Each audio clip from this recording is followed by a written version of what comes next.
മുഹമ്മദുർ റസൂലുള്ളാഹ് തങ്ങൾ ചൊന്നില്ല ഇന്ന സ്വദഖത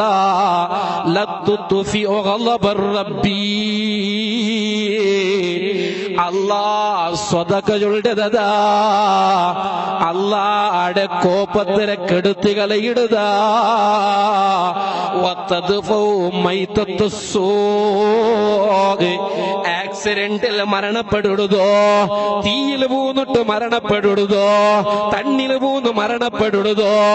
ആരാരുമില്ലാത്ത ഒറ്റക്കായിട്ട് വായിക്ക് തന്നില്ലാണ്ട് മരണപ്പെടുടോ അതിരെ തടയിടുതാ സ്വദഖണ്ട് മുഹമ്മദുർ റസൂലുള്ളാഹ് മാത്രമല്ല അസ്വദഖത്തു തുതിഉൽ ഖതിയാ അല്ലാഹുവിന്റെ റസൂൽ ചൊല്ലുന്ന സ്വദഖ ചൊല്ലത് അത് ഞങ്ങളെ ദോഷത്തെ കെടുത്തി കളയിടുതാ കമാ യുത്ഫിഉൽ മാഉന്നാർ അതാ എത്ര വലിയ തീരയോ തണ്ണി കൊണ്ട് കെടുത്തി കളയണമെങ്കിൽ ആ തണ്ണിക്ക് കഴിവ് നിങ്ങളോ അതേ സ്വദഖ ഞങ്ങളെ ദോഷത്തെ കെടുത്തി കളയിടുതാ